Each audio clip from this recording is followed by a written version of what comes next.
ఇప్పుడు మనం ఎక్కువగా చూస్తున్నాము. మీరు కూడా చూస్తూనే ఉన్నారు. చిన్న ఏజెస్‌లో హార్ట్ స్ట్రోక్స్ అనేది ఎక్కువగా చూస్తున్నాం. ముఖ్యంగా టీన్స్‌లో. ఎందుకు సార్? ఆ రీజన్స్‌ని ఎలా చూడాలంటారు మనం? మీరు అడిగేది చాలా ఇంపార్టెంట్ క్వెషన్ ఈ కరెంట్ సిట్యుయేషన్‌లో. Specially in the teenage. ఆహ్, మాకేం అర్థమవుతుందంటే ఇప్పుడు లైఫ్ స్టైల్ చాలా మారిపోయింది జనాలకి.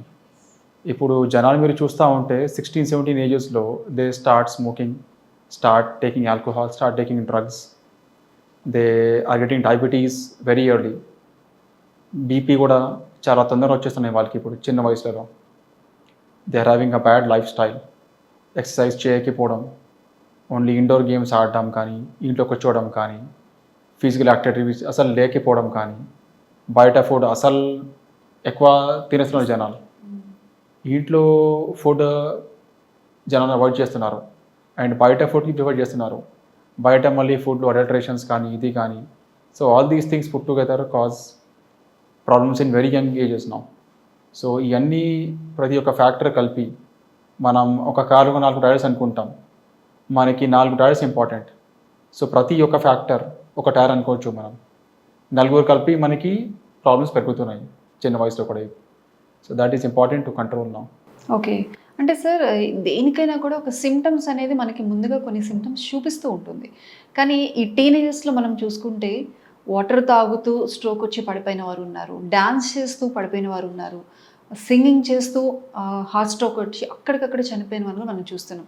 అంటే వారికి ఎవరికీ సింప్టమ్స్ ముందు కనిపించే ఛాన్సెస్ ఉండవా? మేడం జనరల్‌గా సింప్టమ్స్ చాలా మందికి వస్తాయి. Especially in teenagers.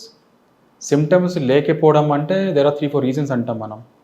ఒకటేమో పెద్ద వయసు ఉన్న వాళ్ళకి సింప్టమ్స్ పెద్దగా రాకపోవచ్చు. ఒకటేమో స్ట్రాంగ్ ఫ్యామిలీ హిస్టరీ ఉంది. వాళ్ళ వంశపరంగా ప్రాబ్లమ్స్ ఉంటాయి వాళ్ళకి. వాళ్ళ అమ్మ, నాన్నకి, తాత వాళ్ళకి ఉన్నాయి, వాళ్ళకి వస్తాయి. లేదన్నా షుగర్, బీపీ ఉన్న వాళ్ళకి సింప్టమ్స్ రాకపోవచ్చు. బట్ జనరల్‌గా చిన్న వయసు ఉన్న వాళ్ళకి if you take 20s and 30s symptoms 90-95% అందరికీ ఉంటాయి. కానీ ప్రాబ్లమ్ ఎక్కడొస్తుంది? వాళ్ళు దానికి గ్యాస్ అనుకుంటారు.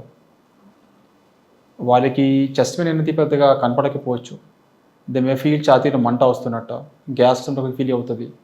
వాళ్ళు దానికి గ్యాస్ట్రిక్ ప్రాబ్లమ్ అనుకునేసి they go to gastroenterologist. They take gas tablets కానీ అది తాగుతారు. దానికి రెస్పాన్స్ రాదు వాళ్ళకి. It is a misconception. Symptoms అందరికీ వస్తాయి.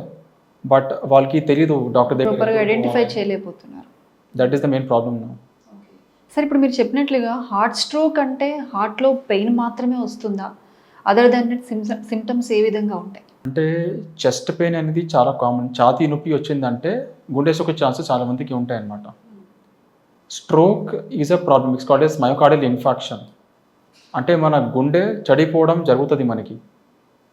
దానికి చెస్ట్ పెయిన్ ఒక సిమ్టమ్ అనమాట. చెస్ట్ పెయిన్ వస్తే గుండె స్ట్రోక్ రావచ్చు.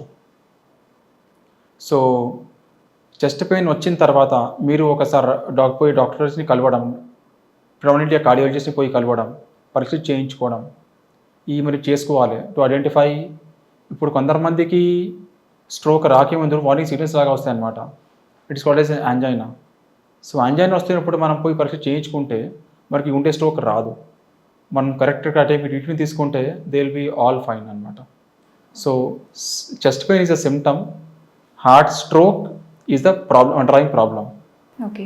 సరే బేసిక్‌గా ఈ సింప్టమ్స్‌ని మనం ఎలా ఐడెంటిఫై చేయాలంటారు స్ట్రోక్ వచ్చే ముందు? మేడం సిమ్టమ్స్ చాలా రకాలు ఉంటాయి చాలామందికి. అందరికీ ఛాతీ నొప్పి రాదు. ఛాతీ నొప్పి ఒక రకమైన సిమ్టమ్.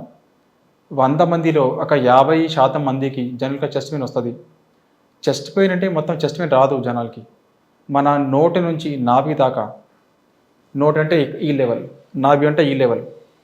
అంటే మనకి జా పెయిన్ రావచ్చు, గొంతు నొప్పి రావచ్చు, మెడ నొప్పి రావచ్చు, భుజం నొప్పి రావచ్చు, బ్యాక్ పెయిన్ రావచ్చు, చెస్ట్ పెయిన్ రావచ్చు, రైట్ సైడ్‌లో, లెఫ్ట్ సైడ్‌లో, చేతికి కుడి చేతి, ఎడమ చేతి, front, back, even upper part of the stomach అంటాం.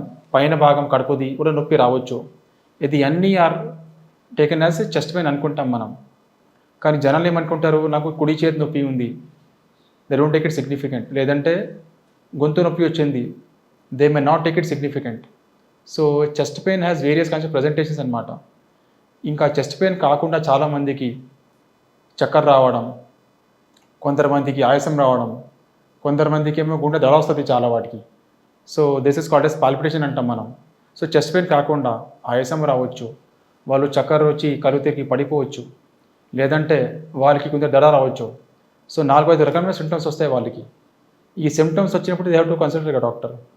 అండ్ ఈ సిమ్టమ్స్ అనేది వాళ్ళకి జనరల్గా నడుస్తున్నప్పుడు, మెట్లెక్కుతున్నప్పుడు, కానీ బరువు లేపినప్పుడు, కానీ జిమ్కి వెళ్ళినప్పుడు అటువంటివి కూడా వస్తాయి వాళ్ళకి. So whenever they have symptoms on exertion or doing heavy activities, అప్పుడు it is definitely going to be cardiac pain.